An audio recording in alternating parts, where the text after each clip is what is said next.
I always thought marriage was supposed to feel safe. And mine did, until safety started feeling like suffocation. 8 years in, my husband and I had a routine, a rhythm that never changed.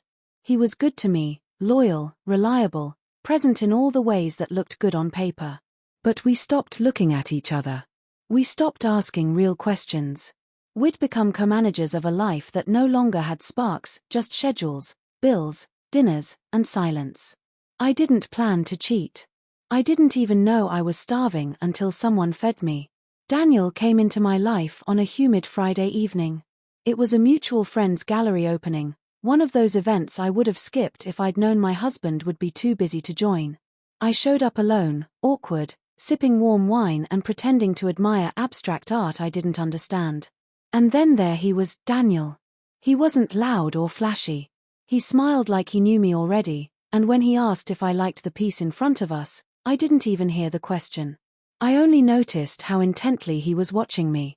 We ended up talking for nearly an hour about music, books, stupid childhood stories.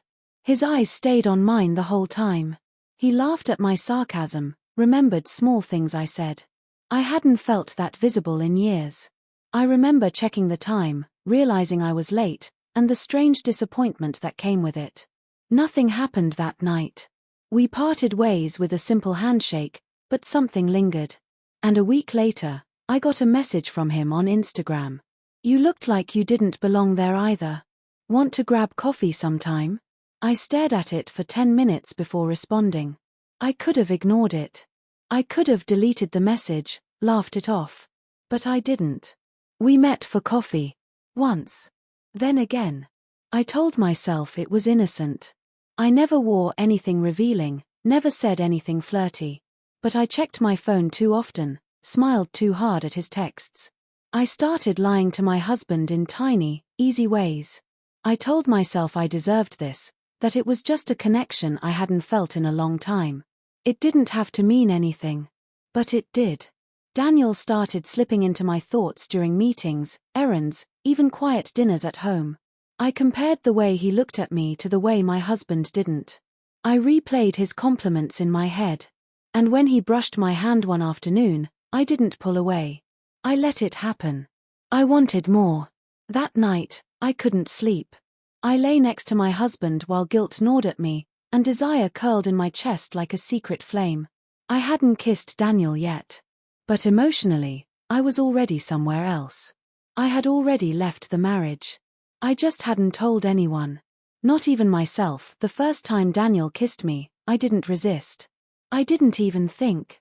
It was raining, we were in his car, parked near an old bookstore I claimed I'd stumbled into. My lie was casual, rehearsed, automatic. But nothing about that kiss was. His hand brushed my cheek, and then his lips were on mine, slow, searching, careful like he was waiting for me to stop him. I didn't. I kissed him back like I was gasping for air. And when we finally pulled apart, I didn't feel shame. I felt relief. After that, we didn't pretend anymore. We became what we were both clearly craving: an escape, an obsession, a secret. We saw each other 2, sometimes 3 times a week. Hotels, parks, his place when he knew it was safe. We weren't reckless, but we weren't cautious either. The thrill made it addictive. I started dressing differently. I paid more attention to my hair, my skin. I was glowing, and my husband noticed. He thought it was yoga. I let him think that. I told myself I was in control. That it was temporary. That I could end it whenever I wanted. But that wasn't true. Daniel wasn't just physical, he made me feel understood. He remembered everything I told him. He asked questions no one else bothered to. I laughed more in those stolen hours than I had in years. And when he told me he was falling for me, I didn't say it back, but I didn't stop him either. At home, I became distant but efficient. I went through the motions, cooked dinner, helped with homework, smiled at neighbors. My husband chalked up my occasional mood swings to stress. We had sex once during that time. I let him touch me, but I wasn't really there. I was thinking about Daniel, about the way he whispered things in my ear, the way he traced circles on my skin like he was writing poetry. The guilt came in waves. Sometimes it hit hard, in the middle of brushing my teeth or when I caught my husband staring at me like he still loved me and didn't know how far I'd gone. Other times, it faded, numbed by the intensity of what I felt with Daniel. I told myself lies like, at least I'm not hurting anyone, and maybe this is what I need to finally be honest with myself. But I wasn't honest. Not with anyone. Daniel started asking questions I didn't want to answer. What are we? Are you going to leave him? How long can this stay hidden? I didn't know. I hadn't thought that far. I was too wrapped up in the now to think about the damage later. One night, as I was leaving his place, he stopped me at the door. I'm tired of being your secret. His voice wasn't angry, it was tired. Sad. I didn't say anything.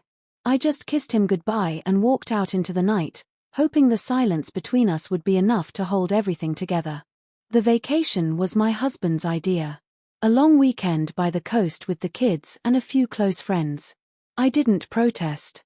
I needed the distraction. Things with Daniel had become strained. He wanted more. I didn't have more to give. But I also couldn't let him go. The idea of cutting him off felt like drowning. So I told myself the trip would create space to think, to breathe, to pretend I wasn't split between two lives. We rented a beach house, big, open, full of light. The kind of place that made everything look perfect, even if it wasn't. We played games, cooked meals together, took long walks by the water. My husband held my hand more than usual. He made an effort. I noticed. And I hated that it made me feel guilty, instead of loved. Daniel knew I was away. I told him it was a family trip, that we wouldn't talk much. He didn't argue. He just replied with, "Be safe," and nothing else. That silence hurt more than I expected. On the second day, we stopped at a cafe for brunch after a walk on the boardwalk. Everyone was laughing, kids chasing each other, the adults sipping coffee. I was sitting at the edge of the table, distracted, checking my phone more than I should have. That's when my husband pulled out his phone and asked everyone to squeeze in for a group photo. He held it up, counted to 3, and snapped it. I smiled like everything was fine. Later that evening, I got the notification, "You've been tagged in a photo." I clicked it without thinking. There we were, me, my husband, our kids, 2 other couples. All grinning, squinting in the sunlight. And then my heart stopped. Daniel was in the background. Blurred but unmistakable.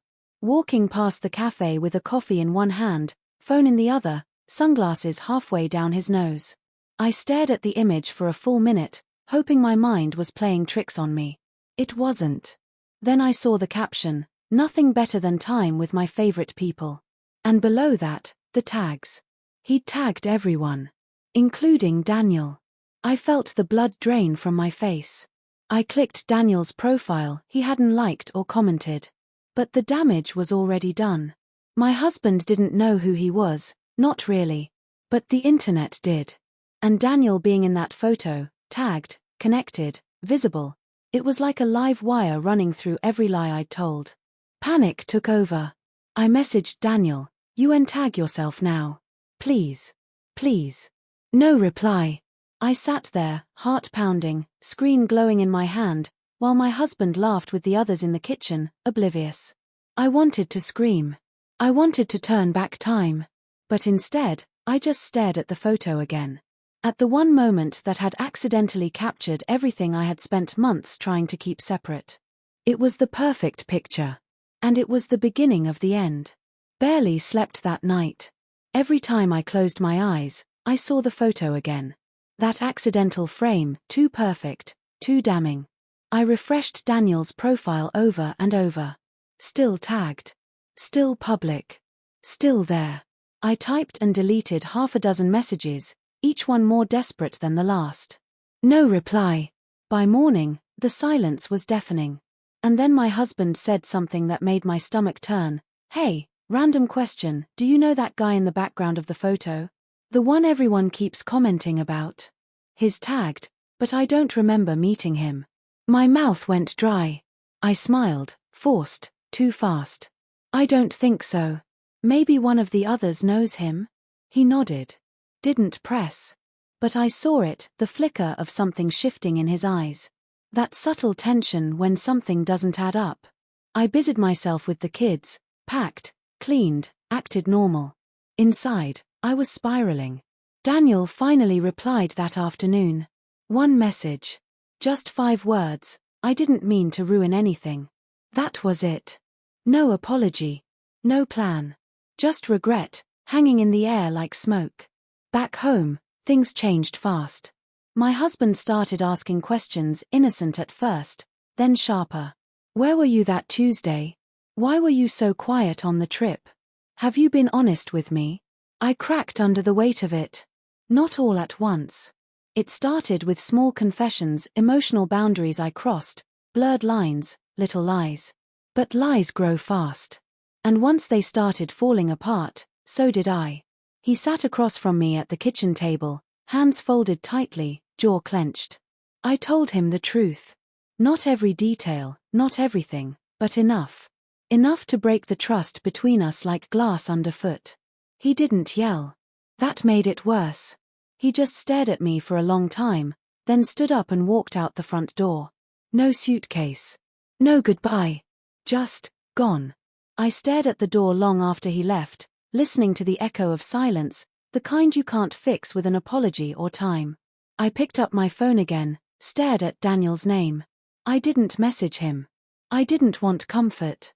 I didn't want anything.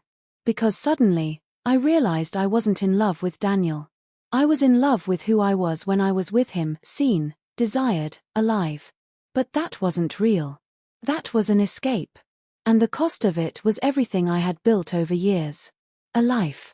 A family. A man who, despite everything, had tried to love me the best way he knew how. Now, all that remained was a single photo. A frozen frame of smiles and lies. I didn't delete it. I didn't untag anyone. I just left it there, like a scar on display. One photo. That's all it took. Not a confrontation. Not a confession. Just a camera, a moment, and the mistake of believing that secrets stay buried forever.